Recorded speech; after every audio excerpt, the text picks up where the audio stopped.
ಹಣ ನಮ್ಮ ಹತ್ರ ತುಂಬಾ ಇದೆ, ಹೌದು. ಆಯ್ತಾ? ತುಂಬಾ ಇದ್ದಾಗ ಏನಾಗುತ್ತೆ, ನಮ್ಗೆ ಈ ಪರಿಹಾರ ಬೇಕಾ ಅಂತ ಕೇಳ್ತಾ ಇದ್ರೆ ನೀವು.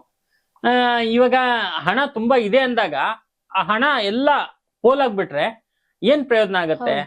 ಹಣ ಇದ್ದವ್ರಿಗೂ ಕೂಡ ಇದು ಏನ್ ಮಾಡುತ್ತೆ ಅಂತ ಹೇಳಿದ್ರೆ, ಆ ಹಣವನ್ನ ಸಂರಕ್ಷಣೆ ಮಾಡಿಡಕ್ಕೆ, ಅಂದ್ರೆ ಒಳ್ಳೆಯ ಒಂದು ರೀತಿಯಲ್ಲಿ ಅದು ಅನುಕೂಲ ಮಾಡಿಡಕ್ಕೆ, ಮತ್ತೆ ಅದ್ರ ಮೇಲೆ ಒಂದಷ್ಟು ಹಣ ಮನೆಗೆ ಬರೋದಕ್ಕೆ, ಅಂದ್ರೆ ಲಕ್ಷ್ಮಿ ಬರೋದಕ್ಕೆ ಇದು ಬಹಳವಾಗಿ ಅನುಕೂಲ ಮಾಡುತ್ತೆ ಅಂತಕ್ಕಂಥದ್ದು ಬಹಳ ಮುಖ್ಯ.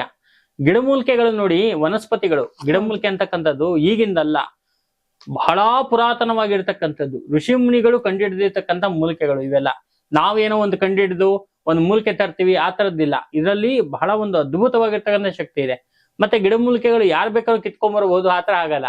ಅದಕ್ಕೆ ಕೆಲವು ನಕ್ಷತ್ರಗಳಿರ್ಬೇಕು, ಕೆಲವು ಸಿದ್ಧಿ ಪುರುಷರೇ ಅದನ್ನ ಮುಟ್ಟಬೇಕು, ಅವತ್ತಿನ ದಿವಸನೇ ಅದನ್ನ ತೆಗಿಬೇಕು, ಈ ತರದೆಲ್ಲ ಇರುತ್ತೆ. ಹಾಗಾಗಿ ಒಂದಷ್ಟು ಅದನ್ನೆಲ್ಲ ನಾವು ಕರೆಕ್ಟ್ ಆಗಿ ಮಾಡಿ ಕೊಟ್ಟಾಗ ಜನಗಳಿಗೆ ತುಂಬಾ ಅನುಕೂಲಗಳಾಗಿದೆ ಅಂತಕ್ಕಂಥ ವಿಚಾರವನ್ನ ನಾವು ಹೇಳ್ಬೋದು. ಗುರುಜಿ, ಇದ್ರ ಬಗ್ಗೆ ಇನ್ನಷ್ಟು ಮಾಹಿತಿ ನೀಡೋದಾದ್ರೆ? ಸೊ ಇದ್ರ ಬಗ್ಗೆ ನಾವು ಒಂದಷ್ಟು ಮಾಹಿತಿ ನೀಡಬೇಕು ಅಂತ ಹೇಳಿದ್ರೆ, ಇದಕ್ಕೆ ನೀವು ನಾನು ಮುಂಚೆನೆ ಹೇಳ್ದಂಗೆ ಹಿಂದಿನ ಎಪಿಸೋಡ್ ಕೂಡ ಹೇಳಿದೀನಿ, ಧನದ ಯಕ್ಷಿಣಿ. ಧನದ ಯಕ್ಷಿಣಿ ಅಂದ್ರೆ ದುಡ್ಡನ್ನ ಮನೆಯಲ್ಲಿ ತಾಂಡವ ಮಾಡುವಂತೆ, ಅದೃಷ್ಟ ಬರುವಂತೆ ಮಾಡುವಂತ ದೇವಿ ಧನದ ಯಕ್ಷಿಣಿ. ಆ ಧನದ ಯಕ್ಷಿಣಿಯ ಒಂದು ಯಂತ್ರವನ್ನ ಇಟ್ಕೊಳ್ಳೋದು.